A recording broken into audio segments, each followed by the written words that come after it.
Mari kita berdoa, saudara. Bapa di surga, sebentar lagi kami akan mendengar sebagian firman Tuhan. Dan lagi-lagi kami bersyukur atas kesempatan untuk membaca, mendengar, mempelajari, merenungkan sebagian firman Tuhan. Kami mohon sekali lagi supaya Engkau hadir dan memimpin acara firman ini, baik penyampaiannya maupun penerimaannya, dan memberkatinya. Tolong hamba menyampaikan firman, berikan kekuatan, jasmani, pikiran, khususnya suara, berikan pengurapan, berikan kata-kata, supaya setiap kata yang diucapkan adalah kebenaran yang datang dari Tuhan sendiri. Dan seluruh firman bisa disampaikan dan diajarkan dengan sebaik-baiknya, dan dengan sejelas-jelasnya, dan dengan benar. Dan kiranya Engkau bungkus dan lengkapi dengan kuasa dan pekerjaan Roh-Mu, karena kami sadar bahwa tanpa itu semua akan sia-sia. Tolong kami semua dalam mendengar, Tuhan, berikan kami hati yang terbuka, konsentrasi yang baik dari awal sampai akhir, dan berikan terang secukupnya supaya kami bisa mengerti. Dan Tuhan, setelah kami mengerti, berikan kami ketundukan, dan berikan kami hikmat untuk bisa menjadi pelaku dari firman, penanggap, bahkan kalau boleh pemberita dari firman. Kami sadar dimanapun firman disampaikan, setan pasti bekerja. Kuatkan semua kami menghadapi godaan dan serangannya, sehingga tak peduli apapun yang mereka lakukan, firman tetap bisa disampaikan dan diterima dengan sebaik-baiknya untuk kemuliaan Tuhan. Terima kasih Bapa, dalam nama Yesus kami berdoa. Amin.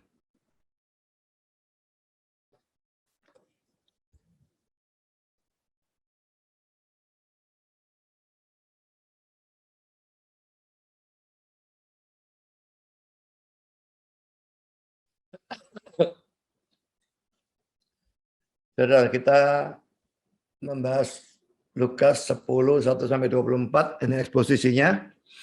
Dan ini adalah session yang ke-11.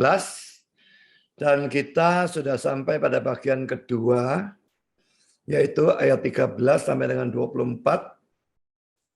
Yang kita bahas hari ini adalah ayat yang ke-17.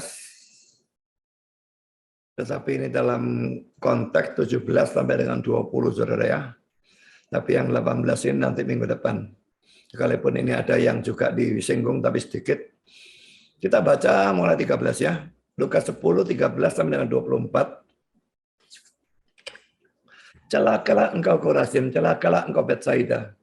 Karena jika di Tirus dan di Sidon terjadi mujizat-mujizat yang telah terjadi di tengah-tengah kamu, sudah lama mereka bertobat dan berkabung. Akan tetapi pada waktu penghakiman, tanggungan Tirus dan Sidon akan lebih ringan daripada tanggunganmu. Dan engkau Kapernaum, apakah engkau akan dinaikkan sampai ke langit? Tidak. Engkau akan diturunkan sampai ke dunia orang mati. Barang siapa mendengarkan kamu, ia mendengarkan aku. Dan barang siapa menolak kamu, ia menolak aku. Dan barang siapa menolak aku, ia menolak dia yang mengutus aku. Kemudian ke-70 murid itu kembali dengan gembira dan berkata, Tuhan, juga setan-setan takluk kepada kami demi namamu. Lalu kata Yesus kepada mereka, aku melihat iblis jatuh seperti kilat dari langit. Sesungguhnya aku telah memberikan kuasa kepada kamu untuk menginjak ular dan kalajengking, dan kuasa untuk menahan kekuatan musuh, sehingga tidak ada yang akan membahayakan kamu. Namun demikian, janganlah bersukacita karena roh-roh itu takluk kepadamu, tetapi bersukacitalah karena namamu ada terdaftar di surga. Pada waktu itu juga bergembiralah Yesus dalam Roh Kudus dan berkata, aku bersyukur kepadamu Bapa Tuhan langit dan bumi, karena semuanya itu engkau sembunyikan bagi orang bijak dan orang pandai. Tetapi engkau nyatakan kepada orang kecil. Ya Bapa, itulah yang berkenan kepadamu. Semua telah diserahkan kepadaku oleh Bapakku. Dan tidak ada seorang pun yang tahu siapakah anak selain Bapak. Dan siapakah Bapak selain anak. Dan orang yang kepadanya anak itu berkenan menyatakan hal itu. Sesudah itu berpalinglah Yesus kepada murid-muridnya tersendiri dan berkata, berbahagialah mata yang melihat apa yang kamu lihat. Dan aku berkata kepadamu, banyak nabi dan raja ingin melihat apa yang kamu lihat, tetapi tidak melihatnya. Dan ingin mendengar apa yang kamu dengar, tetapi tidak mendengarnya. Saudara, saya berikan judul sukses yang membahayakan. Bukan berarti ada sukses yang bisa membahayakan dan ada sukses yang tidak membahayakan. Tapi maksudnya semua sukses bisa membahayakan. Jadi pada waktu kita menghadapi sukses atau mengalami suatu kesuksesan dalam bentuk apapun, jasmani ataupun rohani, sekuler ataupun rohani, itu sebetulnya merupakan saat yang berbahaya. Itu yang akan saya bahas di dalam khotbah hari ini. Saudara, kita masuk dalam poin yang kedua Romawi ya, tentang kembalinya ke 70 murid. Jadi 70 murid yang pada Lukas pasal 10 bagian awal itu diutus untuk memberitakan Injil, untuk menyembuhkan orang sakit dan sebagainya. Sekarang mereka kembali dan ini dalam ayat 17 sampai dengan ayat yang ke-20. Saudara, pertama ke-70 murid kembali dengan sukacita karena kesuksesan dalam pelayanan mereka. Ayat 17 saya bacakan sekali lagi. Kemudian ke-70 murid itu kembali dengan gembira dan berkata, Tuhan, juga setan-setan takluk kepada kami demi nama-Mu. Israel mengatakan, kita tidak tahu berapa lama misi dari 70 murid itu berlangsung. Bisa ditebak secara aman bahwa itu hanyalah suatu durasi yang singkat. Saya tidak tahu juga singkat itu berapa. Dan Israel hanya mengatakan bisa ditebak secara aman. Kalau durasinya itu singkat. Setahu saya Lenski memberikan argumentasi mengapa dia beranggapan bahwa durasinya singkat. Tapi saya anggap argumentasinya itu tidak terlalu penting untuk diberikan di sini. Jadi saya anggap mau singkat, mau tidak singkat, itu tidak terlalu penting. Ya, jadi biarkan saja di sini. Sekarang saudara Matthew ini mengatakan demikian. Sekalipun hanya penyembuhan orang-orang sakit yang disebutkan dalam pengutusan mereka, ayat 9. Tetapi tidak diragukan pengusiran setan juga termasuk. Dan dalam hal ini mereka mendapatkan sukses yang luar biasa. Mereka memberi Kristus kemuliaan dari hal itu. Itu adalah demi nama-Mu. Perhatikan. Semua kemenangan-kemenangan kita atas iblis didapatkan oleh kuasa yang didapatkan dari Yesus Kristus. Saudara, coba kita lihat di bagian awalnya yang warna biru itu ya. Memang kalau kita melihat dalam pengutusan mereka itu tidak ada hal itu ya. Pengusiran setan itu tidak ada. Ini yang Lukas 10 itu pengutusan yang 70 murid ya. Nah kalau lihat ayat yang ke-9. Dan sembuhkanlah orang-orang sakit yang ada di situ dan katakanlah kepada mereka kerajaan Allah sudah dekat kepadamu. Jadi yang tertulis di sini cuma sembuhkan orang sakit, lalu yang bagian akhirnya pemberitaan Injil. Jadi beda misalnya dengan pengutusan 12 murid yang ada dalam ini Lukas 9 pengutusan 12 murid ya. Kalau di sini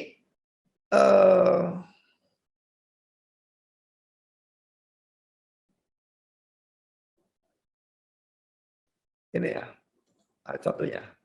Maka Yesus memanggil ke-12 muridnya lalu memberikan tenaga dan kuasa kepada mereka untuk menguasai setan-setan dan untuk menyembuhkan penyakit-penyakit. Jadi eksplisit di sini ada bukan untuk menyembuhkan saja, tetapi juga menguasai setan. Memberitakan kerajaan Allah-nya di sini diulang lagi menyembuhkan orang. Ini yang 12 murid. Tapi yang 70 murid cuma ada menyembuhkan dan memberitakan Injil.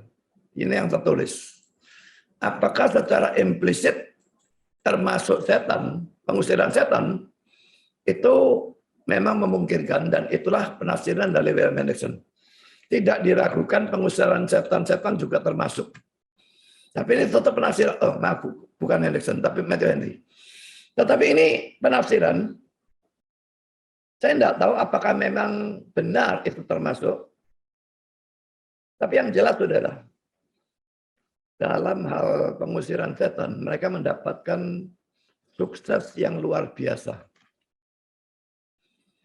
Dan mereka memberikan kemuliaan kepada Kristus. Itu adalah demi nama-Mu. Jadi dalam ayat 17, Tuhan juga setan-setan takluk kepada kami demi namamu.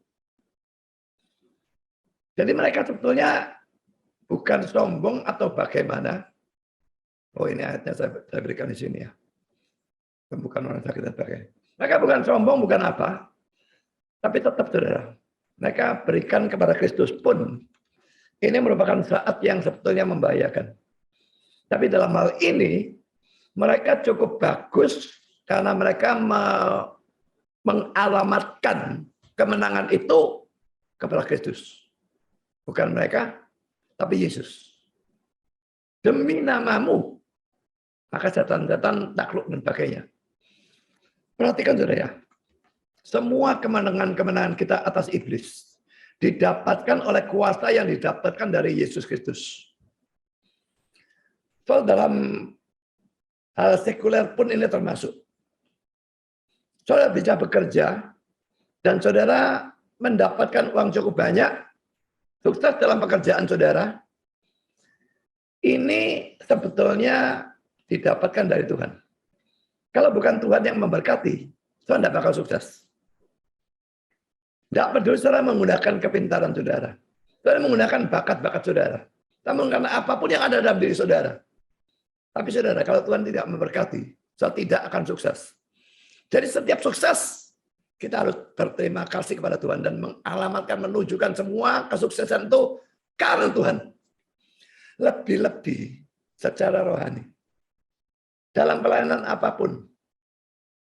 Bahkan seorang chairman atau guru sekolah minggu bisa melakukan tugasnya, kadang-kadang merasa dia kalau bagus. Kadang-kadang dia merasa kalau buruk. Pak khotbah juga sama. Kadang-kadang pada waktu khotbah, saya merasakan pengurapan dari Tuhan bisa lancar ngomongnya. Bisa enak sekali.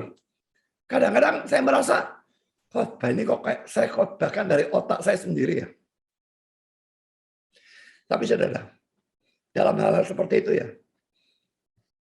lebih baik pikirkan pokoknya saudara waktu mempersiapkan pelayanan itu, apakah pengajaran sekolah minggu, atau mau jadi chairman, persiapkan lagu-lagunya, persiapkan kata-kata yang akan diucapkan dan sebagainya.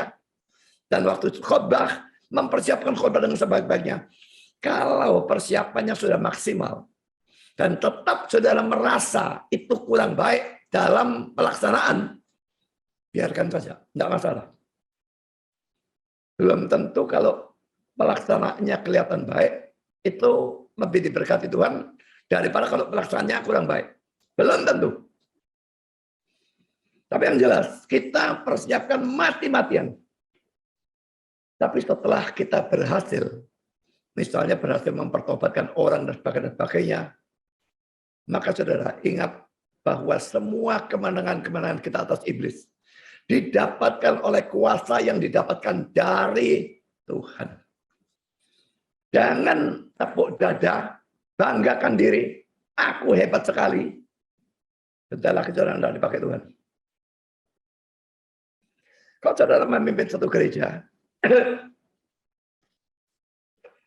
dan jadi sukses, cuma jadi banyak, gereja jadi besar, lalu pelan-pelan di mana-mana saudara terkenal.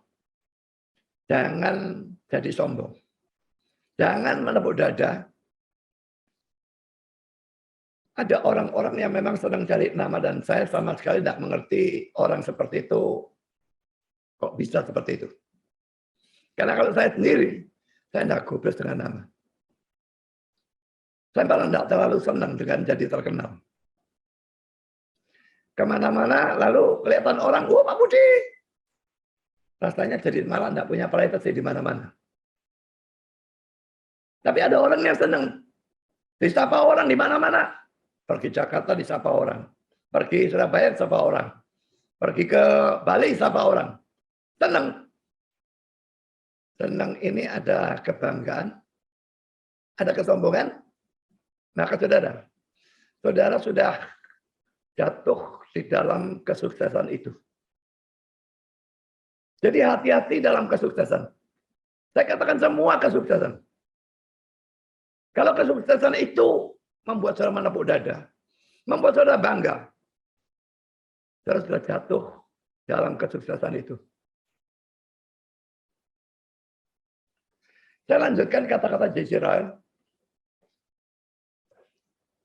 Kita mempelajari dari teks ini betapa siap orang-orang Kristen untuk menjadi sombong karena kesuksesan. Pada saudara, orang-orang ini, 70 murid ini mengatakan mereka bisa usir setan atau setan tunduk pada mereka demi nama Tuhan. Tapi tetap J.C. ini anggap mereka ini pasti ada kesombongan. Mungkin ada alasan yang benar, ya, tapi ada alasan yang salah juga menurut saya yang dia berikan. Tapi pokoknya dari teks ini kita pelajari, kata dia, betapa siap, betapa cepat, betapa mudah orang-orang Kristen menjadi sombong gara-gara kesuksesan. Sudah sekolah dan sudah jadi juara, sudah kerja dan jadi kaya, dan macam-macam hal yang lain, membangun keluarga sekolah baik-baik semua. Hati-hati dengan kesuksesan. Tentu kita berusaha untuk sukses. Tapi kalau terjadi sukses, itu saat yang berbahaya.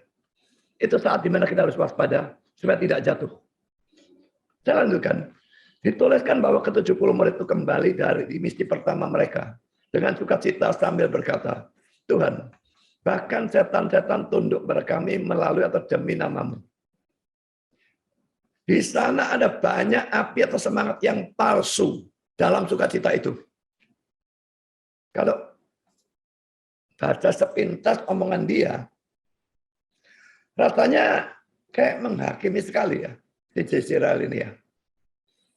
Tapi coba perhatikan alasan-alasannya nanti ya, baik dari dia maupun dari penasihat yang lain. Apakah memang ada kesombongan atau tidak? Di sana jelas ada kepuasan diri sendiri dalam laporan tentang pencapaian-pencapaian itu. Seluruh nada dari teks itu membimbing kita pada kesimpulan ini. Pernyataan yang luar biasa atau patut diperhatikan yang Tuhan kita gunakan tentang kejatuhan iblis dari surga sangat mungkin dimaksudkan sebagai suatu peringatan. Untungnya dia cuma mengatakan sangat mungkin. Ya. Tapi dia tetap berkata tentang kejatuhan iblis dari surga. Ini yang dibicarakan dalam ayat yang ke-18. Dan ini baru minggu depan, kalau Tuhan menghendaki, kita membahas secara detail. Jadi, J.C. menganggap ayat 18 itu Yesus membicarakan kejatuhan awal. Malaikat jatuh sampai jadi iblis dan setan. Itu yang dibicarakan oleh Yesus dalam ayat 18, katanya dia. Dan menurut dia, sangat mungkin dimaksudkan sebagai suatu peringatan. Setelah saya pelajari habis-habisan, saya tidak setuju dengan J.C. dalam hal ini. Memang mungkin sih mungkin ya, itu bicarakan kejatuhan setan, tetapi rasa-rasanya kok tidak. Saya lebih condong pada pandangan yang lain. Tetapi sekalipun dia salah menurut saya dalam penafsiran tentang kejatuhan iblis dari surga, kata-katanya ini semua penting dan karena itu saya tetap memakai. Tapi ingat tentang penafsiran ayat 18, itu kita bahas nanti dalam pelajaran minggu depan. Saya lanjutkan. Ia membaca hati dari prajurit-prajurit muda yang muda dan tak berpengalaman di hadapannya. Ia melihat betapa mereka ditinggikan atau dijadikan sombong oleh kemenangan pertama mereka. Ia dengan bijaksana mengekang mereka dalam keadaan sukacita mereka yang berlebihan itu. Ia memperingatkan mereka terhadap kesombongan. Saya lanjutkan lagi kata-kata J.C. lagi. Pelajaran ini adalah salah satu yang semua orang yang bekerja untuk Kristus harus perhatikan dan ingat. Semua pekerja Kristus ya, harus ingat pelajaran ini. Sukses adalah apa yang semua pekerja dalam ladang Injil inginkan. Pendeta di rumah atau di tempat kediamannya, dan misionaris di luar negeri, pengunjung daerah Saya tidak ngerti pengunjung daerah ini apa. Dan misionaris kota, distributor traktat, dan guru sekolah minggu. Pokoknya semua pelayan Tuhan ya. Semua secara sama menginginkan kesuksesan. Semua menginginkan kerajaan iblis dirobohkan dan jiwa-jiwa dipertobatkan bagi Allah. Kita tidak bisa merasa heran akan hal itu. Keinginan itu benar dan baik. Jadi keinginan sukses itu benar. Ya, selama kita memang suksesnya maunya untuk kemuliaan Tuhan, bukan untuk kemuliaan diri kita sendiri. Tetapi janganlah pernah dilupakan bahwa saat kesuksesan adalah saat berbahaya bagi jiwa orang Kristen. Hati yang menjadi sedih pada waktu segala sesuatu kelihatan menantang mereka, sering ditinggikan secara berlebihan pada saat kemakmuran atau kesuksesan. Jadi pada waktu semua rasanya menentang, jadi gagal ya. Hatinya jadi sedih. Tapi sebaliknya, hati itu sering ditinggikan secara berlebihan. Jadi sombong. Pada saat kemakmuran atau kesuksesan. Sedikit orang seperti Simpson yang bisa membunuh seekor singa tanpa memberitahu orang-orang lain tentang hal itu. Hakim-Hakim 14 ayat 6. Kadang-kadang baca buku-buku tafsiran itu ya. Saya heran bagaimana dalam membicarakan ini kok dia bisa ingat tentang Simpson itu dari mana ya. Begitu hebatnya ingatan dia tentang ayat-ayat Alkitab dan kok bisa menghubungkan ke sana kalaupun ingat. Cerita Simpson bukanlah cerita yang tidak populer, itu cerita populer. Tapi kok bisa ingat dan dihubungkan ke sini, itu betul-betul sesuatu yang luar biasa. Simpson itu bunuh singa dengan tangan kosong. Dan dia tidak beritahu siapa-siapa. Saudara, orang lawan singa itu sama sekali tidak tandingannya, saudara. Kemarin saya melihat video, memang bukan singa, harimau. Harimau itu lebih besar dari singa, bahkan singa jantan ya. Singa jantan itu beratnya cuma sekitar 200 kilo. Harimau bisa sampai 300 kilo.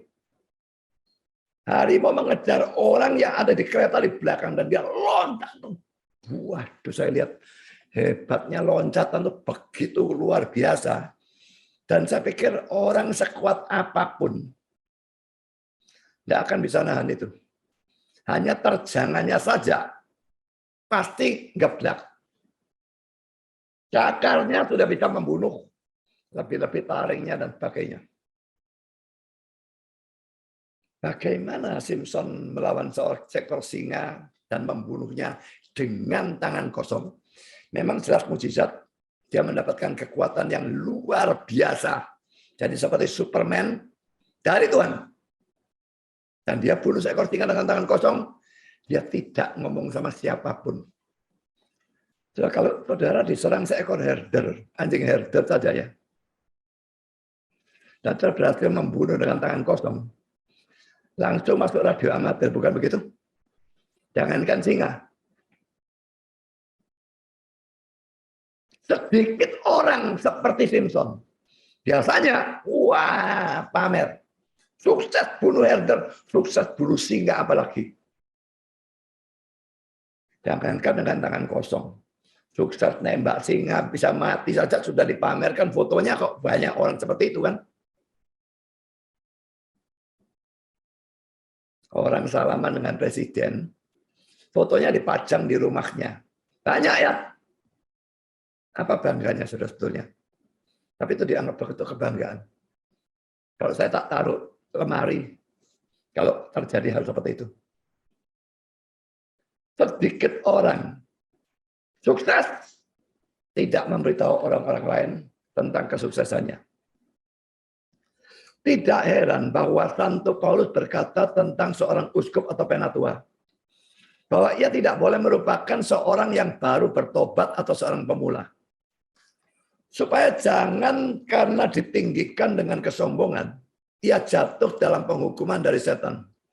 1 Timotius 3 ayat 6. kebanyakan dari pekerja dari Kristus mungkin mendapatkan sukses sebanyak yang jiwa mereka bisa pikul atau tahan. Ini saya tidak terlalu yakin ya.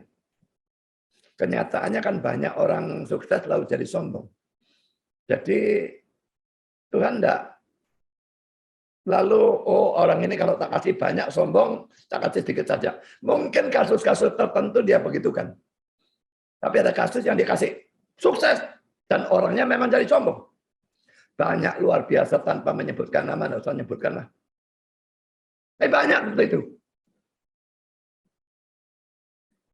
Jadi kalau dikatakan kebanyakan dari pekerja Kristus mungkin mendapatkan sukses sebanyak yang jiwa mereka bisa pikul tahan. Tidak.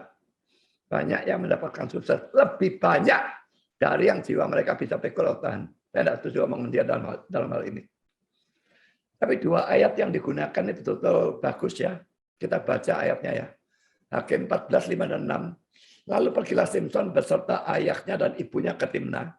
Ketika mereka sampai ke kebun-kebun anggur di Timna, maka seekor sungai muda mendatangi Simson dengan mengaum. Pada waktu itu berkuasa roh Tuhan atas dia, sehingga singa itu dicabiknya seperti orang mencabik anak kambing, tanpa apa-apa di tangannya. Tetapi tidak diceritakannya kepada ayahnya atau ibunya apa yang dilakukannya itu. Belakangan dia berikan teka-teki, tapi dia tidak mau memberitahukan sebetulnya kalau tidak karena pengkhianatan dari ceweknya itu. Jadi dia sukses, tapi dia tidak memberitahukan. Lalu 1 Timotius 6, janganlah ia seorang yang baru bertobat. Jadi salah satu syarat penatua, janganlah dia seorang yang baru bertobat. Agar jangan ia menjadi sombong dan kena hukuman iblis. Saudara, ini sesuatu yang perlu diperhatikan pada waktu gereja-gereja angkat penatua. Pertama saya tidak ngerti ya, mengapa hampir semua gereja penatua itu ada masa jabatan. 2 tahun, kayak 3 tahun. Nanti pemilihan 2 kali, lalu tidak boleh dipilih lagi. Harus berhenti dulu, baru belakangan boleh dipilih lagi. Penatua bukan presiden atau gubernur dan sebagainya yang ada masa jabatannya. Kalau mereka menerapkan masa jabatan, saya tanya berdasarkan ayat mana dalam Alkitab? Kalau gereja saudara penatuanya ada masa jabatan, ayat mana dalam Alkitab yang menjadi dasar? Mungkin saudara tanya balik kepada saya. Lah, kalau Pak Budi penatuanya gak ada masa jabatan, berarti berlangsung terus. Ayat dasarnya mana? Dasarnya adalah dalam Alkitab ada pengangkatan penatua. Tidak ada penurunan penatua. Di banyak tempat ada pengangkatan penatua. Di tiap-tiap kota Paulus mengangkat penatua. Tidak ada penurunan. Angkat ganti baru. Tidak ada. Apakah kalau begitu penatua tidak boleh turunkan? Boleh. Kalau pertama, dia kena siasat gereja nih. 2, kalau dia sudah tua memang tidak mungkin, tidak mampu lagi melakukan tugasnya. Dan 3, dia mati ya tentu saja berhenti. Tapi kalau tidak, selama dia rohani masih bagus, dan masih kuat, dan bisa melakukan tugasnya dengan baik, tidak ada penurunan penatua. Dan penatua harusnya dipilih dari antara orang-orang Kristen yang dianggap rohaninya baik di dalam gereja itu. Ada gereja-gereja yang lucu sekali. Jemaat yang lama tidak datang dijadikan penatua. Lucu enggak? Tapi politiknya begini, lagi politik masuk dalam kebenaran. Politiknya, kalau dia jadi penatua, dia kan mesti rajin datang, mau dia tugas kok. Jadi dijadikan penatua supaya rajin datang. Mestinya yang rajin datang, rohaninya bagus, itu dijadikan penatua. Tidak semua memang, tetapi tetap mesti ada syarat-syarat lain yang bisa dipenuhi. Dia bisa memimpin dan sebagainya. Tapi ini justru tidak datang lama. Dijadikan penatua supaya rajin datang. Terbaliklah. Lah gereja-gereja yang memang motivasinya duit, yang dijadikan penatua ini pokoknya yang kaya. Saudara, apa alasannya yang kaya jadikan penatua? Pertama, kalau gerejanya kekurangan duit, penatua itu langsung tahu. Nah, diharapkan dia lalu nyumbang. Laki-laki bukan karena rohaninya, tapi karena duitnya. Kedua, ini lebih buruk lagi. Kalau penatua itu orang kaya,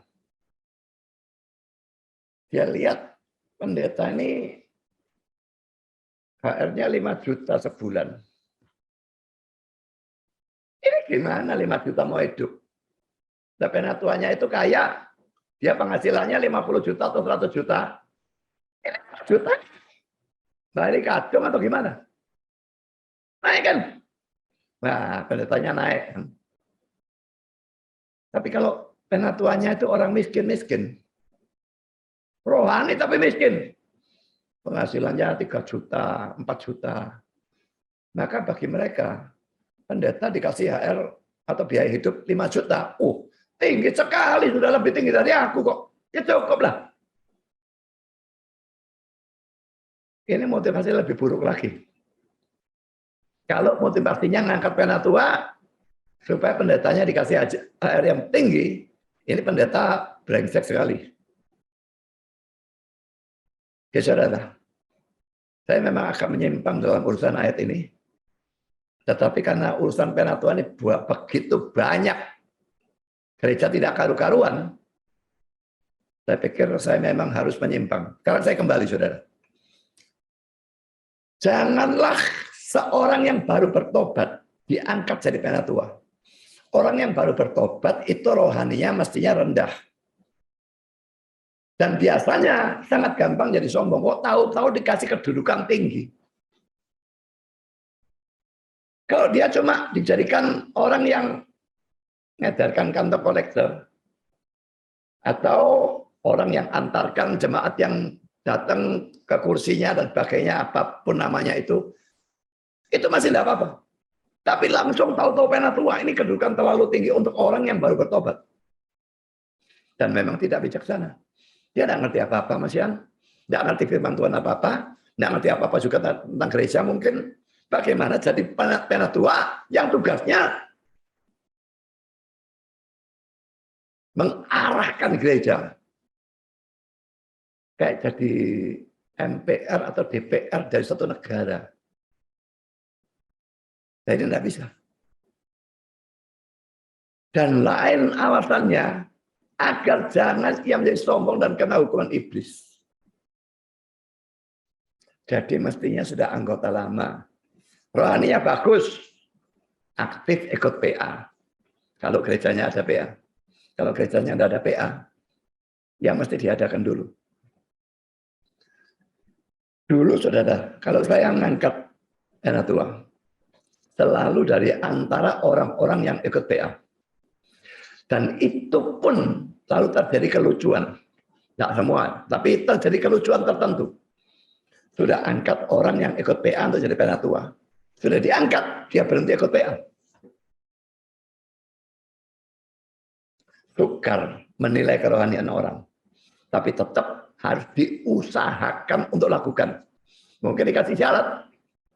Tetap jadi penatua. Kalau tetap ikut PA, rajin kebaktian. Kalau enggak, berhenti.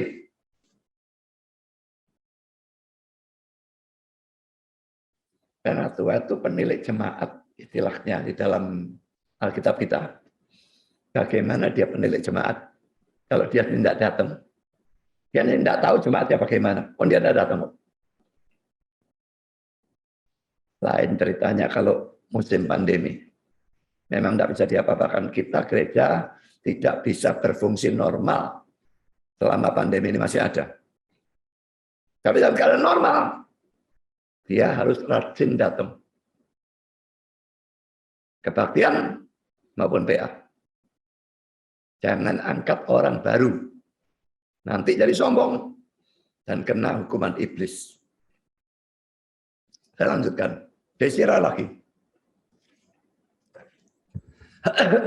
Hendaklah kita banyak berdoa untuk kerendahan hati. Saudara, kerendahan hati ini luar biasa sukar ya. Bisa-bisa saudara bahkan sombong karena saudara merasa rendah hati. Lebih rendah hati dari orang lain. Ini rendah hati cap apa saudara?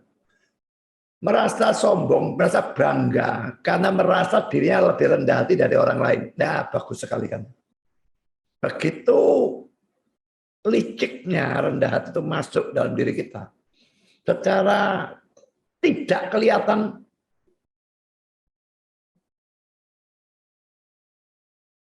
Hendaklah kita banyak berdoa untuk kerendahan hati. Yang sungguh-sungguh.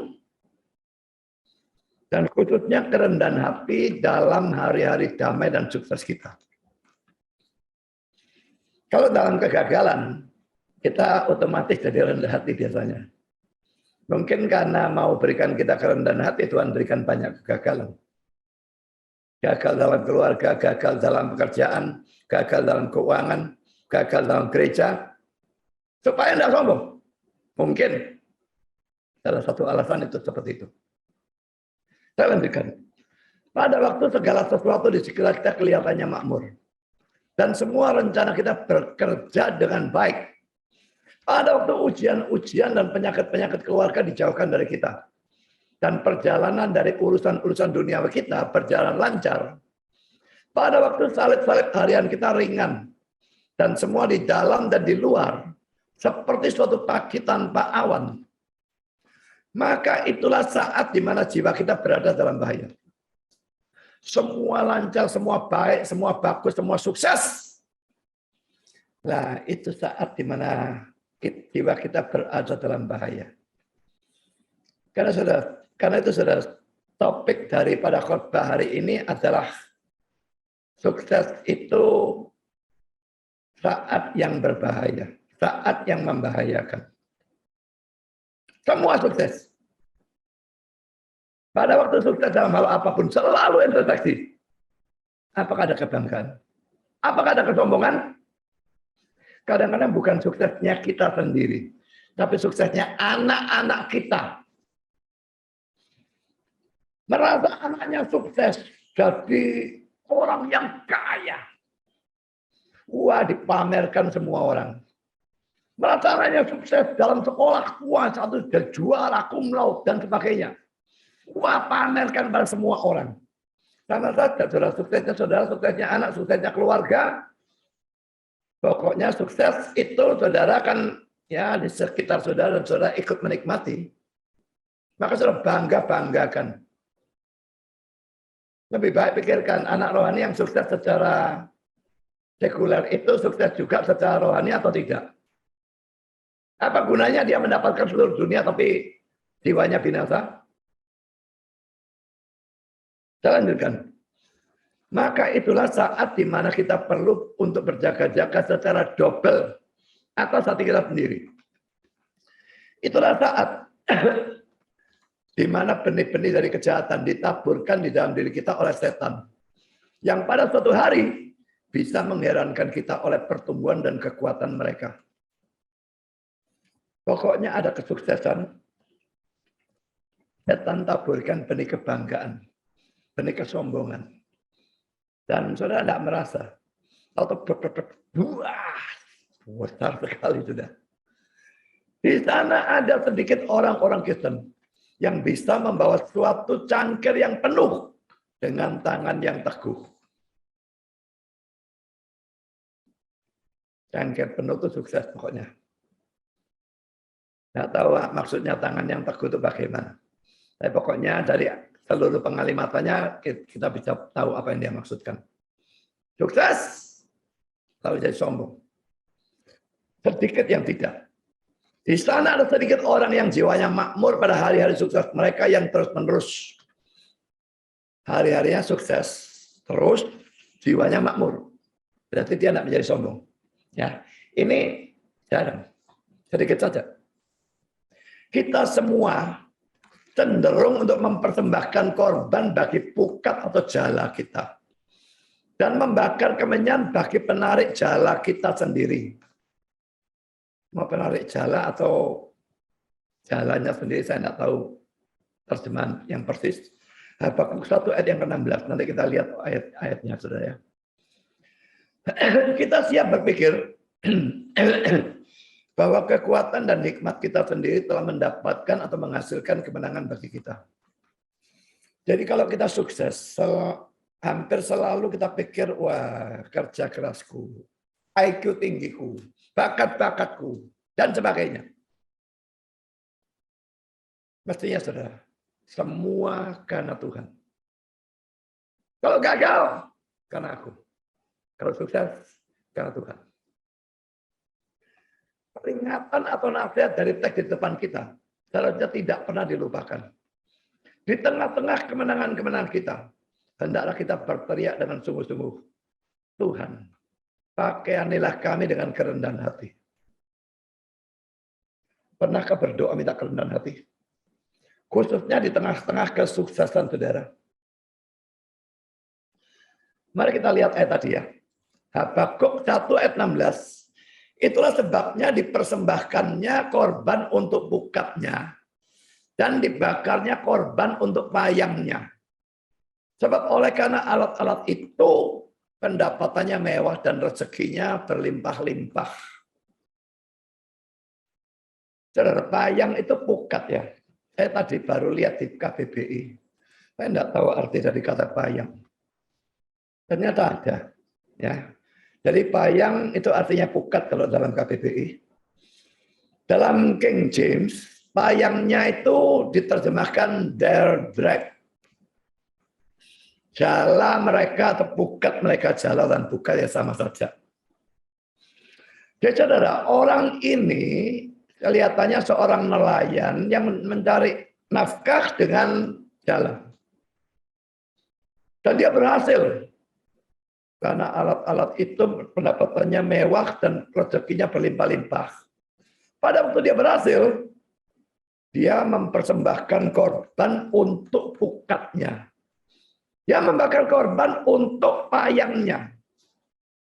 Maksudnya, waduh, gara-gara jalaku.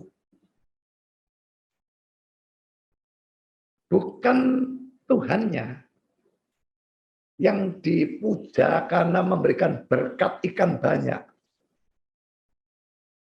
Tetapi alat-alat yang digunakan. Dan alat-alat itu dia yang buat atau dia yang beli, dia yang pakai. Ini tidak terlalu berbeda dengan memuja dirinya sendiri. Pada waktu sukses, berhasil menangkap ikan.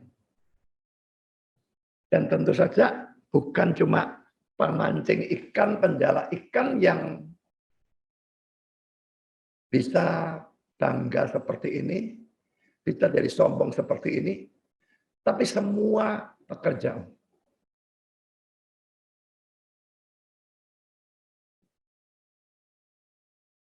Jamieson, Fausset, and Brown dalam tafsiran tentang ayat ini, tentang Habakuk ini ya, dia berkata, karena itu mereka membuat korban untuk jala mereka.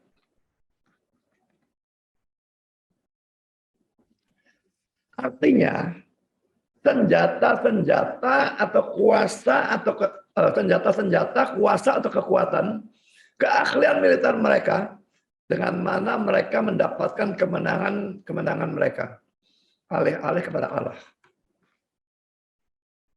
Jadi membuat korban itu mestinya untuk Allah, tapi tidak. Ternyata kekuatan keahlian militer mereka. Mungkin konteksnya kalau dibaca tentang perang mungkin ya. Mereka mengidolakan diri mereka sendiri untuk kepandaian dan kekuatan. Kepandaiannya berarti. Untuk kepandaian dan kekuatan mereka sendiri. Ulangan 8:17, Yesaya 10:13, Yesaya 37 ayat 24-25. Mari kita baca ya. Ulangan 8, 17, 18. Maka janganlah kau katakan dalam hatimu, kekuasaanku dan kekuatan tanganku lah yang membuat aku memperoleh kekayaan ini. Tetapi haruslah engkau ingat kepada Tuhan Allahmu. Sebab dialah yang memberikan kepadamu kekuatan untuk memperoleh kekayaan. Dengan maksud meneguhkan perjanjian yang diikrarkannya dengan sumpah kepada nenek moyangmu seperti sekarang ini. Saudara perhatikan ya, dialah yang memberi kekuatan kepadamu untuk memperoleh kekayaan. Bukan hanya kekuatan, saudara, tapi kepandaian. Kok bisa saya mikir begini-begini dalam dagang, dalam bisnis, dalam pekerjaan, dan macam-macam, sehingga berhasil? Kepandaian dari siapa? Dari dia. Kekuatan dari siapa? Dari dia. Bakat. Tak semua orang punya bakat dagang ya. Bakatnya dari siapa?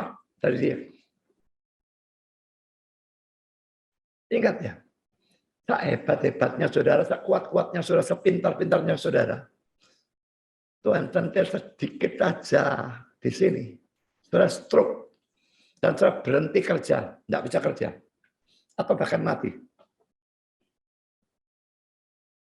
Jadi mau jadi apa? Sukses, tapi banggakan kepandaiannya, banggakan bakatnya, banggakan cara kerjanya, banggakan macam-macam hal, dirinya sendiri.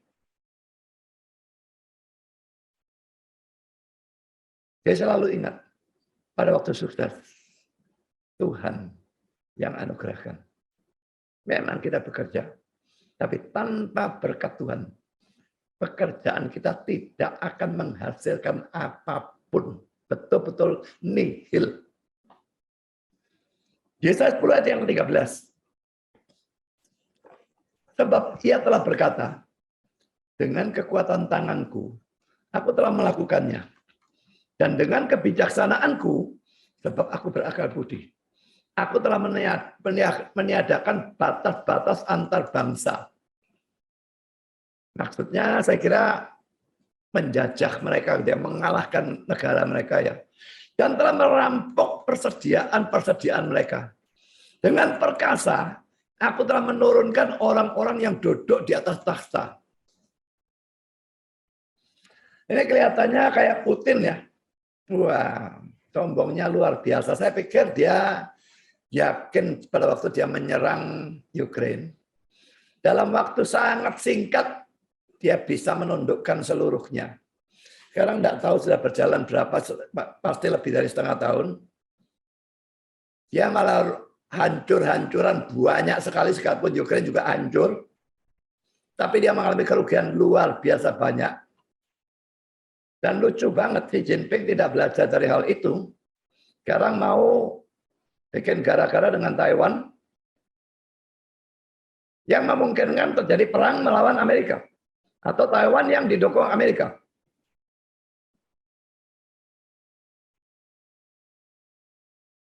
Kalau ini terjadi, seluruh dunia kacau, tidak karu-karuan. Dia sampai pusing. Mungkin keyakinannya yang luar biasa. Powernya dia. Wah, hypersonic Amerika belum punya. Tapi nuklir dia jelas kalah banyak, saudara. Dan senjata yang lain dia jelas kalah banyak. Jauh kalah dibandingkan dengan Amerika. Bahkan Rusia jauh kalah banyak. Baik Rusia maupun China itu kuat dalam angkatan daratnya. Tapi laut dan udara jauh kalah dari Amerika. Cuma kalau perang di dekat Taiwan, ya China-nya diuntungkan karena dekat dengan dia. Amerikanya jauh, repot sekali. Tapi saudara, dia mengalahkan Amerika pasti tidak gampang. Amerika mengalahkan dia juga pasti tidak gampang. Apakah dia kepingin menghancurkan negaranya sendiri yang dia bangun bersusah payah? Dia pikir dia bisa mengalahkan Taiwan dalam waktu 1 minggu begitu. Itu omong kosong yang tak masuk akal sama sekali ya. Kalau sama seperti Rusia mengalahkan tetangganya ini, pikirnya 1 minggu selesai sudah Ukraina ini. Tapi tidak selesai-selesai. Dan Taiwan punya persenjataan juga.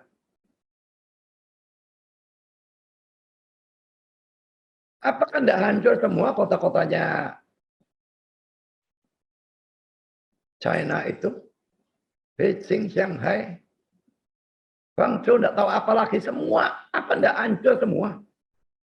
Rudal-rudalnya ditembakkan ke sana, tidak hancur semua. Memang kota-kota Taiwan hancur semua juga. Lebih parah mungkin. Tapi yang sana, penduduknya lebih banyak, korbannya mungkin jauh lebih banyak juga. Apalagi kalau Amerikanya ikut campur, perang langsung. Tapi seringkali kesombongan orang. Kalau sudah punya power besar, apalagi dia juga diktator. Dia sudah rasa tidak ada orang yang bisa lawan dia. Dia tidak tahu apapun bahwa kemenangan itu ada di tangan Tuhan. Saya ingat bagaimana Yosua menang melawan Yeriko yang kuat dan tembok besar tebal. Tapi lalu lawan Ai yang diremehkan sama mereka kalah. Waktu lawan Yeriko Tuhan beserta mereka menang. Lawan Ai karena adanya kejahatan dari Akan, maka mereka kalah. Jadi tergantung Tuhan menang atau kalah, itu jelas sekali. Orang-orang sombong ini tidak percaya Tuhan atau tidak goblet Tuhan dan anggap powernya adalah Tuhan. Jangan sampai saudara seperti itu. Sekarang Yesaya 39, 24, 25. Dengan perantaraan hamba-hambamu, engkau telah mencela Tuhan. Dan engkau telah berkata, dengan banyaknya keretaku, aku naik ke tempat-tempat tinggi di pegunungan. Ke tempat yang paling jauh di Gunung Lebanon. Aku telah menebang pohon-pohon arasnya yang tinggi besar. Pohon-pohon sanubatnya yang terpilih. Aku telah masuk ke tempat tinggi yang paling ujung. Ke hutan pohon-pohonnya yang lebat. Aku ini telah menggali air dan telah minum air. Aku telah mengeringkan dengan telapak kakiku segala sungai di Mesir. Telah ini, telah itu, dan sebagainya. Wah, lalu jadi sombongnya luar biasa. Jadi kesuksesan demi kesuksesan dialami. Dan itu membahayakan. Karena itu saudara, Tuhan seringkali berikan kita kegagalan di dalam bermacam-macam hal. Kalau sudah mengalami banyak kegagalan, sebetulnya dalam satu arti kita harusnya bersyukur. Daripada kita jadi sombong lalu digebukin tidak karu-karuan. Lebih baik gagal tapi tidak menjadi sombong. Kalau saya lanjutkan kata-kata Zelensky, semua secara sama kembali dengan sukacita. Jadi semua 70 murid itu ya, kembali dengan sukacita. Di sana tidak ada catatan kegagalan atau kekecewaan dalam laporan mereka. Apa yang menyebabkan mereka gembira atau berbesar hati khususnya adalah fakta bahwa bahkan setan-setan tunduk pada mereka dalam nama Yesus. Kai ini kata Yunani ya. Biasanya terjemahkan dan. Tetapi bisa diartikan bahkan. Di sini Zelensky tafsirkan bahkan. Bahkan menunjukkan bahwa penyakit-penyakit juga menyerah dalam nama Yesus. Jadi dia berkata, bahkan setan-setan tunduk kepada kami dalam namamu. Manakala bahkan secara implisit penyakit juga. Tapi bahkan setan. Nah, seperti itulah. Maksudnya Zelensky nafsirnya seperti itu. Yesus tidak memberikan penekanan seperti itu tentang pengusiran setan-setan. Tadi sudah kita lihat ya. Kalau pasal 9, 12 murid, memang pengusiran setan juga ditugaskan. Tapi yang pasal 11, 10, tidak. Pasal 9, 12 murid, ya. Pasal 10, 70 murid, tidak. Dalam ayat 9, hanya penyembuhan penyakit-penyakit yang disebutkan. Pengusiran setan-setan kelihatannya dicakup atau termasuk secara implisit. Dia punya kesamaan dengan tadi penafsiran di atas, jadi implisit ada. Dan lagi, Mereka bersuka cita, perhatikan ya. Bukan karena mereka diterima dengan tangan terbuka. Mestinya, kan mereka memang memungkinkan diusir atau diterima kalau mereka masuk suatu rumah. Ya, mestinya kalau bersuka cita itu karena ada orang yang bertobat. Itu yang terutama mestinya. Tapi ternyata tidak ya. Mereka bersuka cita bukan karena mereka diterima dengan tangan terbuka. Atau karena berita mereka tentang kerajaan dan kedekatannya mendapatkan penerimaan yang siap. Atau karena mereka dianggap layak sebagai misionaris Yesus. Atau karena mereka sendiri merasakan keberkatan yang penuh dari kerajaan. Hal-hal itu semua lebih penting daripada setan diusir. Pertobatan orang khususnya, mestinya mereka bersuka cita atas hal itu. Daripada kita berhasil mengusir setan yang merasuk orang. Kalau orangnya tidak bertobat, dia tetap masuk neraka. Biarpun setannya diusir. Karena lebih baik kita menginjili orang dan orangnya betul-betul percaya Yesus. Ini sesuatu yang mestinya lebih ditonjolkan daripada ini. Tapi mereka terbalik. Tetapi karena setan mentaati mereka. Setan takut sama aku. Usir setannya pergi. Wah, bangga sekali.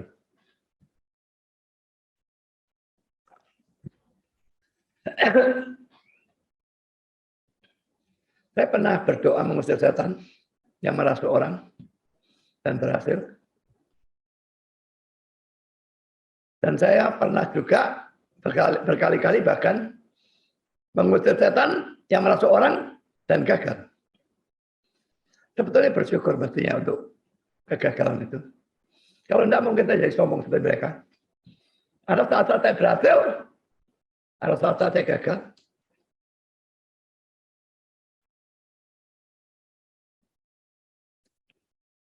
Pada waktu ada banyak hal di mana saya berhasil. Harus otak saudara menggunakan Alkitab untuk menentukan mana keberhasilan yang paling penting dan mana yang kurang penting. Dan bersuka cita karena keberhasilan yang paling penting. Bersuka cita bukan sombong ya. Tetap semua ini karena Tuhan, bukan karena kita. Tapi kita senang. Malaikat di surga saja senang pada waktu ada satu orang bertobat. Masa kita tidak boleh senang? Boleh, saudara. Tapi sombong tidak boleh. Wah, aku nginjil berhasil tobatkan orang.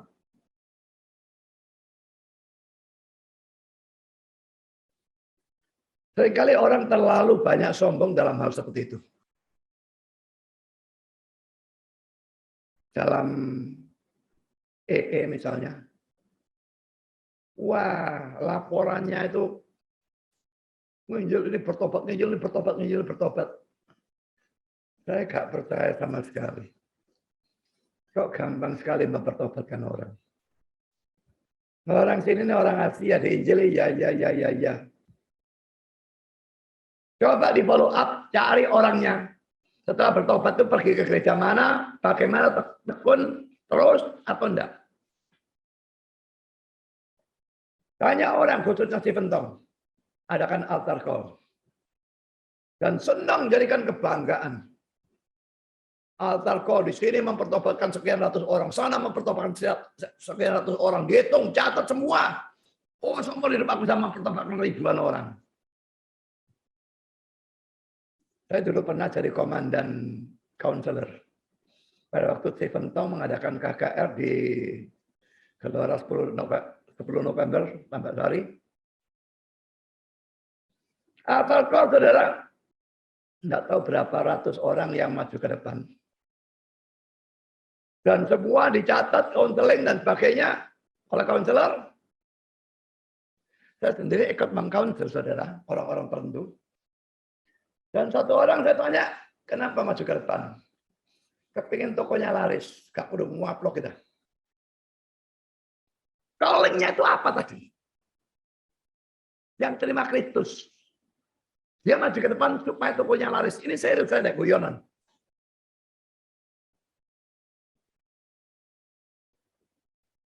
Dan itu bukan 1-2 kasus. Lalu setelah semua orang itu catat, disuruh datang ke apa itu bagian Departemen Penginjilan, saya kira waktu dari LRI, di bawah penginjil Magda kalau saya tidak salah.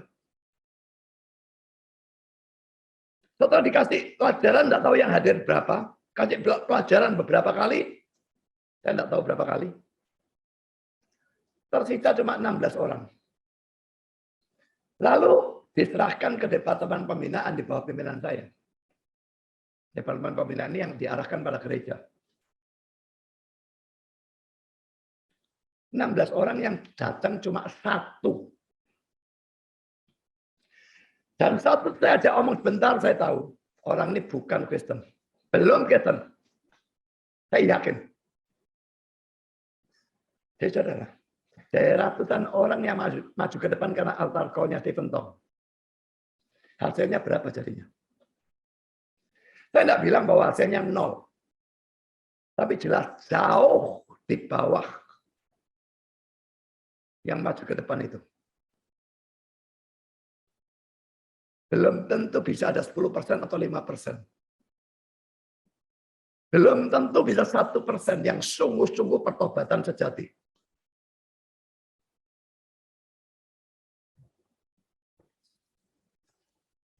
Tapi orang seringkali sombong karena altar call dan banggakan itu. Catat. Jadi kebanggaan tersendiri.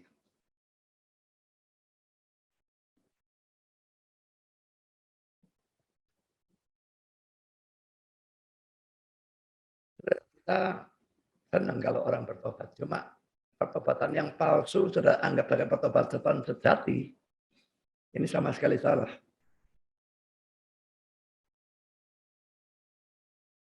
Sedang bangga karena hal apa atau senang karena hal apa? Oh, aku dikenal di mana-mana. Apa pentingnya hal itu, saudara? Oh, di mana ada orangnya apa saya? Apa pentingnya hal itu? Tapi cara nginjili orang dan orangnya betul-betul bertobat. Itu baru bagus. Kalau cuma ya belum tentu. Kita masih cek. Suruh orangnya datang ke gereja, ikut kebaktian, dan terus kontak dia, lihat perkembangannya. Baru kita bisa memastikan dia betul-betul bertobat atau enggak. Yang sudah rajin pergi ke gereja, rajin ikut PR dan sebagainya, rajin pelayanan pun belum tentu Kristen kok. Apalagi yang baru ngomong ya.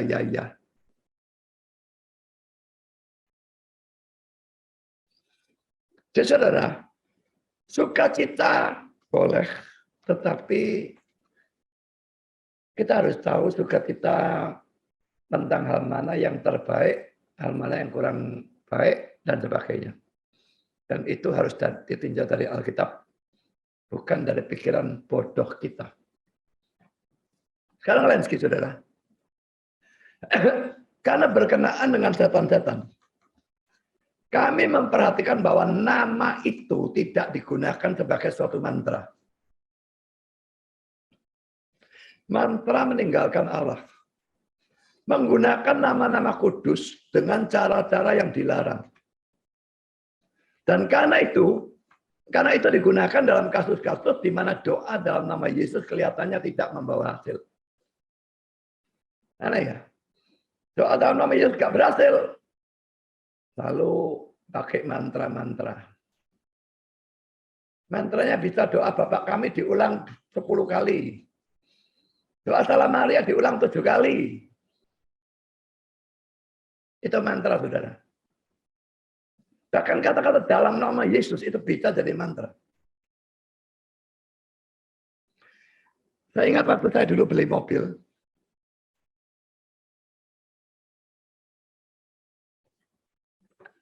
Saya beli mobil itu di tukang jual mobil gitulah ya. Second ya. Dan itu pun nyicil. Kalau nggak salah selama setahun barangkali. Nah, waktu saya pertama datang dan ketemu dengan pemiliknya. Pemiliknya itu anggotanya Betani. Wah, dia sanjung-sanjung Alex habis-habisan.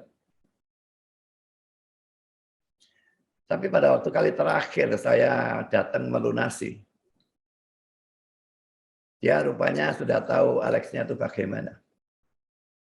Dia berubah sikap terhadap Alex. Dan dia bilang, Alex itu beli Mercy yang pertama di dia.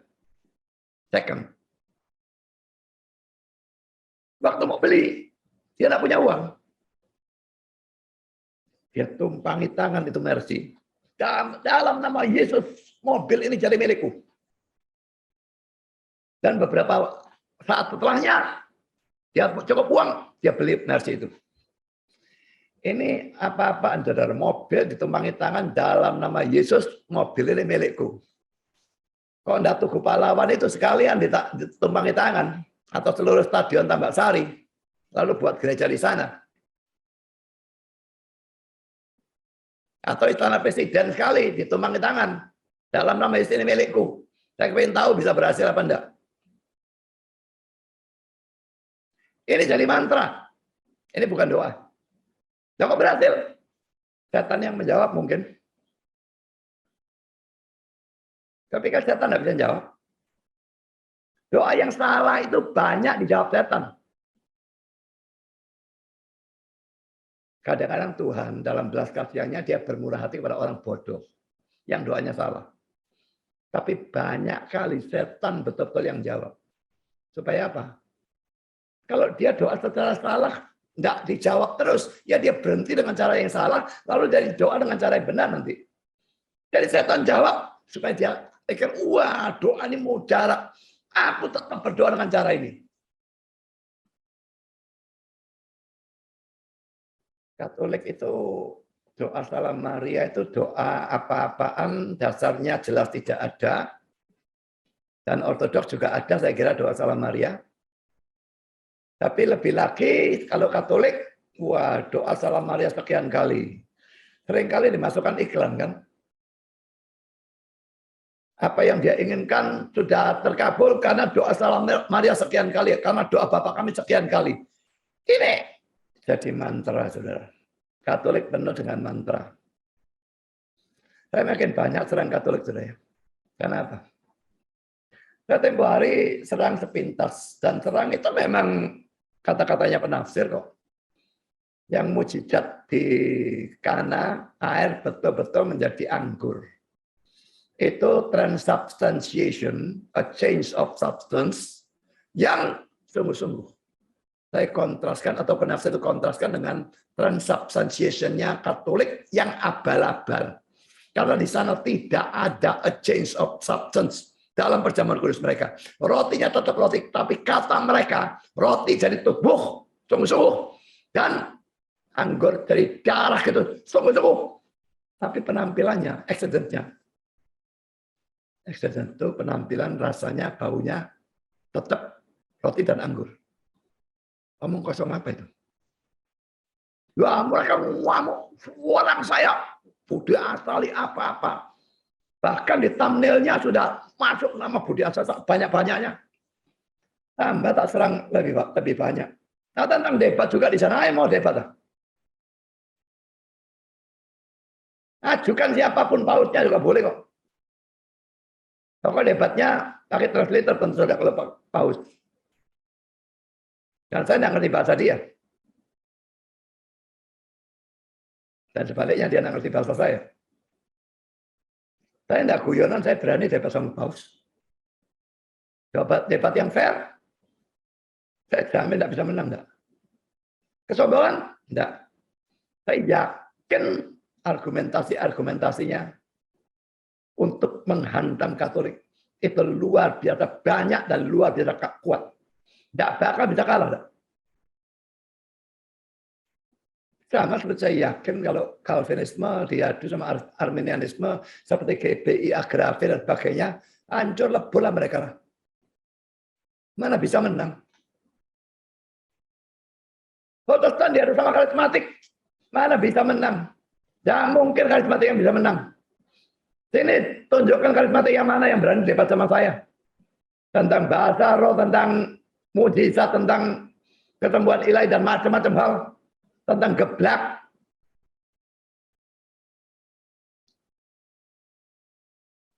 Bukan saya membanggakan karunia saya tahu memang saya punya karunia debat. Tapi yang membuat saya yakin bukan karunia debat itu.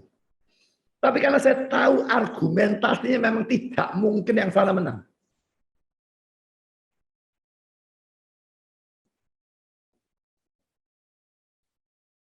Jadi saya sekarang tambah banyak serang Katolik. Mereka serang balik saya serang lebih banyak.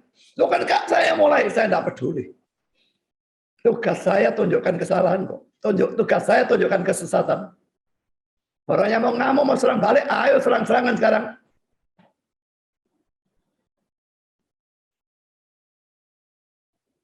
Saya lakukan demi Tuhan. Bukan mau jelek-jelekan mereka atau apapun. Bukan mau tinggi-tinggikan saya. Tentu tinggikan kebenaran. Dan saya anggap reform yang paling benar. Ini laki-laki keyakinan. Bukan kesombongan. Kalau saudara anggap itu kesombongan, saya tanya. Saudara anggap Kristen lebih baik dari agama lain, ya atau enggak? Kalau yang enggak, loh ada apa kok jadi Kristen? Kok enggak ikut yang mayoritas saja? Kalau enggak anggap ya, loh kok boleh? Saudara enggak sombong kalau begitu. Jadi anggap agamanya paling benar. Anggap alirannya paling benar. Selama itu memang kalau sudah mempelajari, dan sudah tahu memang argumentasi kuat, nggak bisa kalah. Itu keyakinan, bukan kesombongan. Saya lanjutkan, di sana tidak ada kuasa Yesus dan namanya dalam mantra apapun. Itu hanya setan. Ya. Setan mengabulkan dan sebagainya. Saya lanjutkan, ini hanyalah cara-cara yang licik dari setan sendiri, dengan mana ia menguasai pikiran-pikiran manusia dan membuat mereka berbalik dari Allah. Dibohongi habis-habisan. Doa dalam nama Yesus kok gak berhasil. Akhirnya doa kepada Maria. Wih, lebih berhasil. Rata-rata orang Katolik berdoa kepada Maria dan berdoa kepada Yesus atau Allah. 10:1. Itu kata Lauren Bettner. Dan tidak ada mantra pernah menyembuhkan suatu penyakit atau mengusir setan. Nah ini saya tidak setuju. Bisa menyembuhkan. Bisa mengusir setan. Mari kita lihat ya. Kisah 19 ayat 17. Oleh Paulus, Allah mengadakan mujizat-mujizat yang luar biasa. Bahkan orang membawa sapu tangan atau kain yang pernah dipakai oleh Paulus dan meletakkannya atas orang-orang sakit. Jangan ditiru ya. Memang saudara monyet, suka tiru, tidak ada perintah untuk niru ini. Maka lenyaplah penyakit mereka dan keluarlah roh jahat. Juga beberapa tukang jampi Yahudi yang berjalan keliling negeri itu mencoba menyebut nama Tuhan Yesus atau mereka yang kerasukan roh jahat dengan berseru, katanya, ini terjemahnya agak beres ya. Aku menyumpahi kamu demi nama Yesus yang diberitakan oleh Paulus. Ini semacam mantra sebetulnya. Karena mereka tidak percaya Yesus, tapi menggunakan nama Yesus. Mereka yang melakukan hal itu ialah 7 orang anak dari seorang imam kepala Yahudi yang bernama Skewa. Tetapi roh jahat itu menjawab, Yesus aku kenal, dan Paulus aku ketahui. Tetapi kamu, siapakah kamu? Dan orang yang dirasuki roh jahat itu menerpa mereka dan menggagahi mereka semua dan mengalahkannya. Jika mereka lari dari rumah orang itu dengan telanjang dan luka-luka. Hal itu diketahui oleh seluruh penduduk Efesus, baik orang Yahudi maupun orang Yunani. Maka ketakutanlah mereka semua dan makin masyhurlah nama Tuhan Yesus. Saudara, aku menyumpahi kamu tadi itu salah terjemahan tuhnya. Sekalipun kata Yunaninya memang bisa diterjemahkan berurusan dengan sumpah ya. Tapi tetap dalam hal ini karena punya terjemahan yang lain, nggak bisa diartikan seperti ini. I adjure you, aku memerintah kamu dengan sungguh-sungguh. NET dan RSV. NIV, I command you to come out. Aku memerintahkan kamu untuk keluar. Saudara, mereka tidak percaya Yesus tetapi menggunakan nama Yesus. Dan ini jelas menggunakan nama Yesus sebagai semacam mantra. Dan ini jelas merupakan penggunaan yang salah. Dan memang dalam hal ini mereka gagal. Mari kita lihat teks ini sekarang ya. Kalau dilihat teks tadi, kelihatannya Lenski benar. Oh, pakai mantra, gak berhasil. Nanti dulu. Kalau dilihat teks ini juga rasanya nggak berhasil juga ya.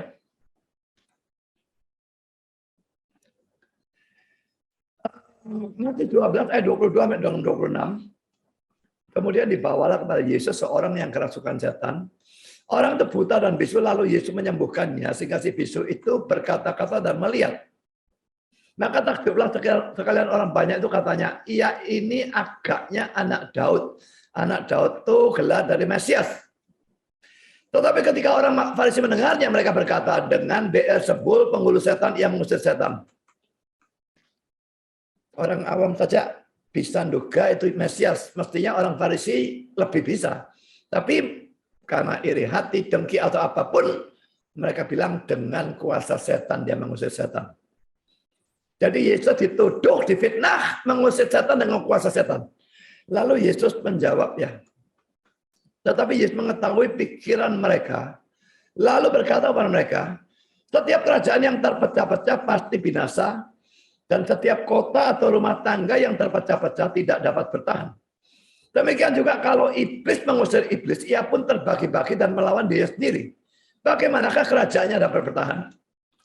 Dari kata-kata ini, saudara, kelihatannya kan Yesus bilang iblis tidak mungkin melawan iblis, iblis melawan setan-setan, pokoknya setan melawan setan. Iblis itu pimpinan tertinggi ya. Bahwa setan-setan banyak itu ada hierarkinya. Tidak mungkin satu sama lain bertempur, tidak mungkin. Mereka akan hancur kalau mereka bertempur satu sama lain. Jadi itu digunakan oleh dia untuk mengatakan, tidak mungkin dia mengusir dengan kuasa pengurus setan. Dia mengusir setan pakai kuasa setan, tidak mungkin. Tapi ingat, dalam kasus Yesus itu benar. Tetapi dalam kasus yang lain, menurut saya, setan bisa berpura-pura berperang melawan setan. Kalau sungguh-sungguh setan melawan setan, tidak mungkin. Itu yang Yesus maksudkan. Sungguh-sungguh setan melawan setan, tidak mungkin. Tapi kalau berpura-pura setan melawan setan, itu sangat mungkin. Ingat ya, dia itu malaikat yang jatuh. Dia punya kepandaian jauh di atas kita. Punya kecerdikan, kelicikan jauh di atas kita. Tapi kan contoh, dukun menyembuhkan orang yang disantet. Bisa. Tidak selalu bisa. Tapi sering bisa. Saya percaya itu. Dukunnya pakai kuasa apa? Biasanya disebut kalau dukunnya nyantet itu black magic. Kalau dukunnya menyembuhkan itu white magic. Itu mau kosong. Semua magic itu black dah. Dukun kelihatannya baik kan? Menyembuhkan. Padahal disantet ini kuasa gelap juga. Dan dukun juga pakai kuasa gelap. Dukun kok. Dengan tujuan mendapat lebih banyak pengikut. Katakanlah sekarang satu orang kena santet, jadi sakit. Kalau dibiarkan mati, ya setan dapat cuma satu. Tapi dengan orang dibawa ke dukun, lalu setan pura-pura, setan berperang lawan setan. Black magic lawan white magic kelihatannya. Kok semua orang ini? Wah, seluruh keluarga bahkan sak kampung ikut dukun itu. Jadi milik setan semua. Tadi cuma satu, sekarang dapat sak kampung. Jadi dia lebih banyak dapat pengikut dengan cara itu. Berpura-pura berperang setan lawan setan. Tetapi tidak mungkin mereka betul-betul berperang satu sama lain. Pada waktu Yesus mengusir setan, setan tidak mendapat keuntungan apa-apa. Jadi ini bukan berpura-pura perang, tetapi betul-betul perang. Dan karena itu tidak mungkin Yesus mengusir setan dengan kuasa setan. Nah, tapi kalau kasus yang lain, pura-pura itu bisa. Jadi kalau dikatakan oleh Lenski tadi, Ya. Dan tidak ada mantra pernah menyembuhkan suatu penyakit atau mengusir setan. Saya percaya itu kata-kata dia salah. Saya percaya itu bisa.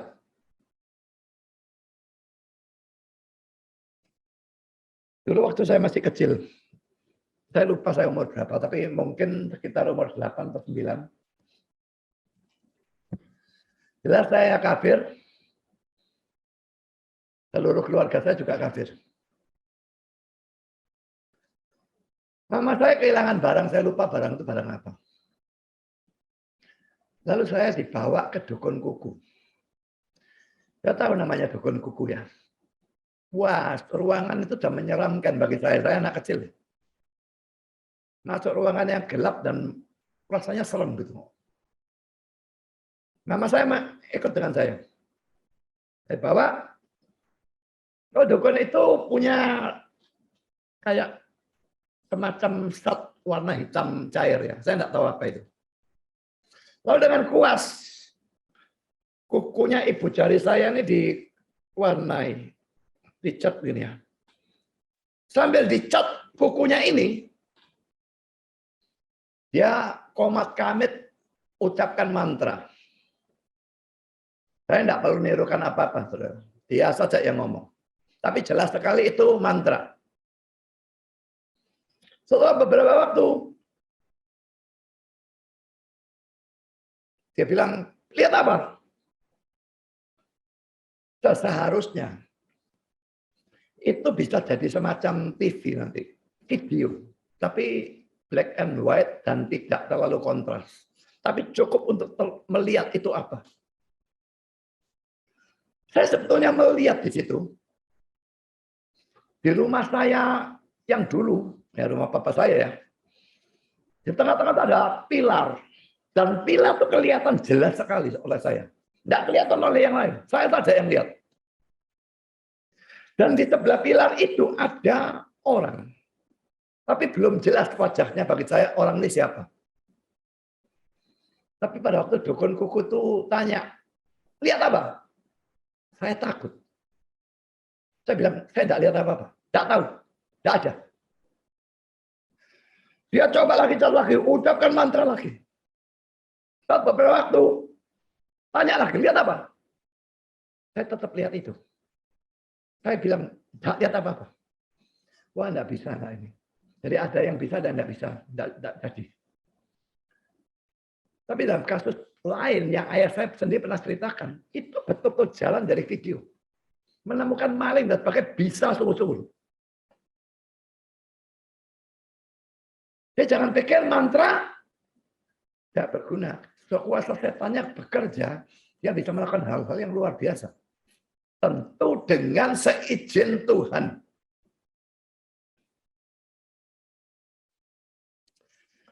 Saya lanjutkan sekarang, saudara ya. Film Nixon sekarang ya.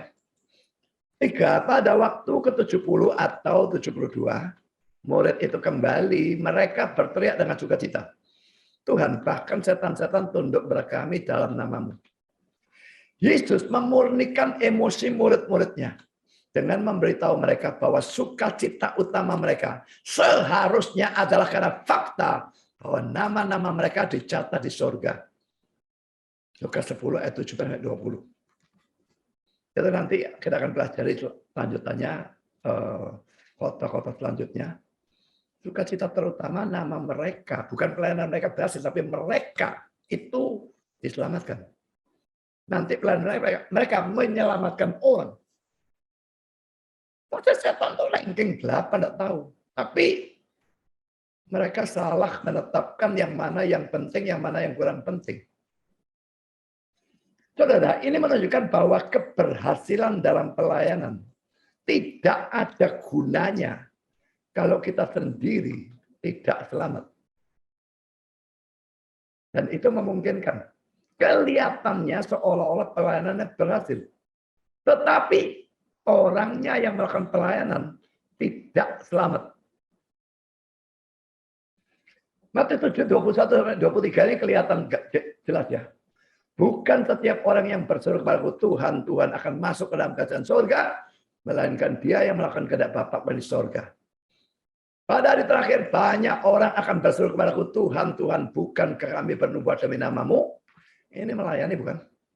Bernubuat demi nama Yesus dan mengusir setan demi nama-Mu dan mengadakan banyak mujizat demi nama-Mu juga. Ini semua melayani Tuhan. Ya. Pada waktu itulah aku akan berterus terang kepada mereka dan berkata, aku tidak pernah mengenal kamu, enyahlah daripada kamu sekalian pembuat kejahatan. Saudara, hati-hati untuk setiap pelayan Tuhan. Tidak ada orang diselamatkan karena dia melayani Tuhan. Memang orang yang sungguh-sungguh sudah diselamatkan, mestinya akan melayani Tuhan. Tapi tidak bisa dibalik. Orang yang melayani Tuhan pasti sudah selamat. Tidak ada aturan seperti itu. Yudas itu melayani. Dan orang-orang ini melayani. Dan kelihatannya pelayanan mereka ini hebat ya. Bernubuat, mengusir setan, mengadakan banyak mujizat demi nama Yesus. Tapi mereka ternyata nabi palsu. Saya kira saya sudah membuat eksposisinya, videonya sudah ada, bisa sudah tonton semua. Jadi kalau sudah melayani, jangan pikir itu membuktikan keselamatan saudara. Sangat banyak orang pelayanan tidak pernah kenal Kristusnya. Bisa orang menginjil, tapi dia tidak kenal Kristusnya. Saya pernah baca cerita seperti itu.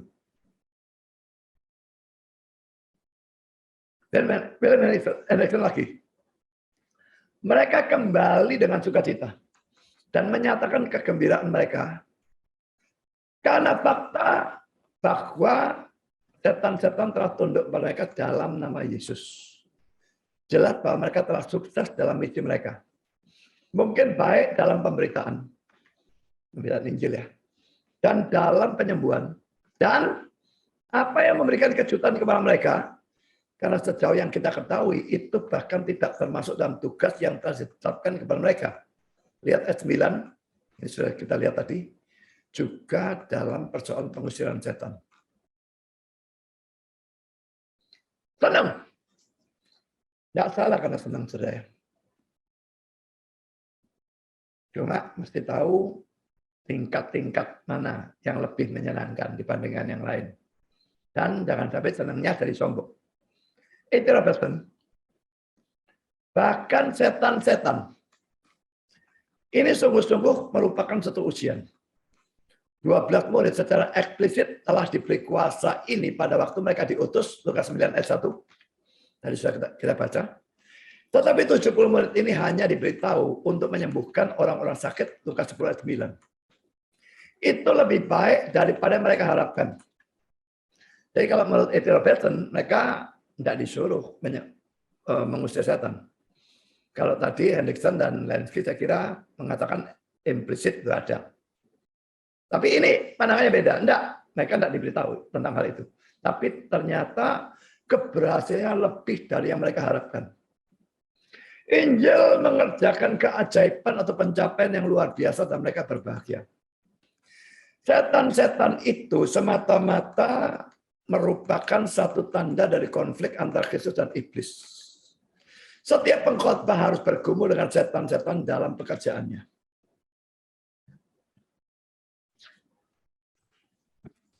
Jadi memang mungkin ya, karena mereka ini melaksanakan misi yang Yesus perintahkan, baik menginjil maupun menyembuhkan. Dan lalu setan konfrontasi dengan mereka. Karena dalam setiap pelayanan yang sungguh-sungguh, itu adalah konflik Kristus dengan iblis.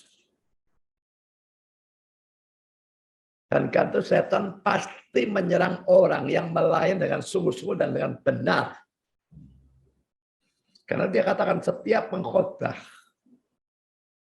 yang sungguh-sungguh ya dan benar harus bergumul dengan setan-setan dalam pekerjaannya. Kalau saudara pengkhotbah dan rasanya kok semua jalan mulus, tidak ada serangan, tidak ada apa. Jangan-jangan saudara pengkhotbah dari setan. Kok aneh khotbah dari Tuhan tapi tidak diserang sama sekali, itu aneh, saudara. Bukan aneh, tidak masuk akal.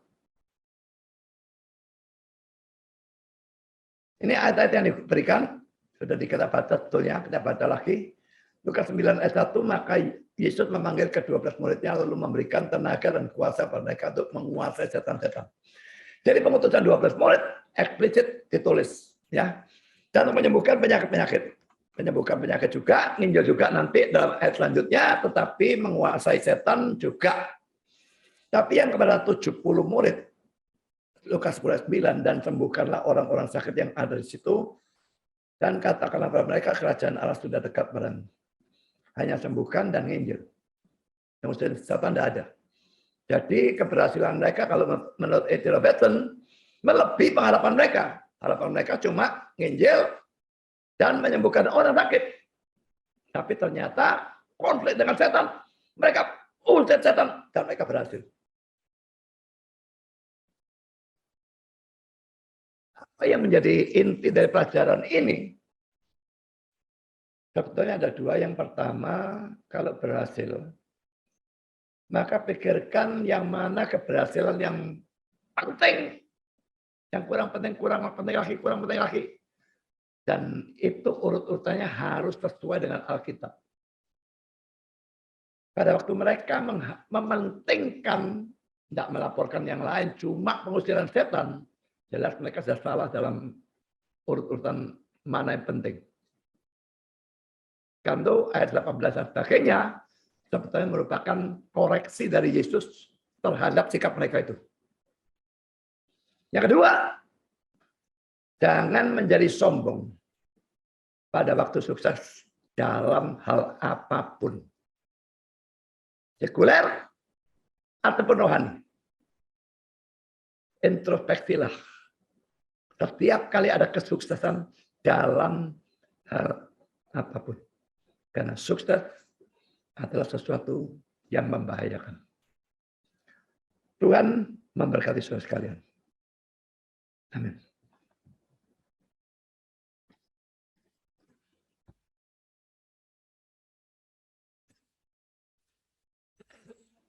Kita berdoa. Bapa di surga, terima kasih atas firman-Mu. Kami mendapatkan peringatan yang begitu penting bagi kami sebagai orang-orang Kristen, khususnya bagi kami sebagai hamba Tuhan, supaya mempunyai urut-urutan yang benar sesuai Alkitab dalam urusan pentingnya keberhasilan, mana yang lebih penting, mana yang kurang penting. Dan lebih lagi, untuk sekalipun boleh bersukacita dalam keberhasilan, tapi tidak menjadi bangga, apalagi sombong, karena keberhasilan dalam hal apapun. Dan senantiasa sadar bahwa kalau kami berhasil dalam hal apapun, itu adalah karena berkat dari Tuhan. Kami hanya alat yang tidak berguna. Memang kami harus berusaha. Tapi keberhasilan harus kami tujukan berasal dari Engkau. Dari berkat-Mu. Dan bukan dari diri kami sendiri. Bakat usaha kami, kecerdasan kami, dan sebagainya. Terima kasih Tuhan. Berilah kami kekuatan hikmat untuk menerapkan pelajaran supaya jangan satupun dari kami menjadi sombong, dan yang sudah terlanjur menjadi sombong, tolong Engkau jadikan kami rendah hati dengan cara-Mu sendiri. Dalam nama Yesus kami berdoa. Amin.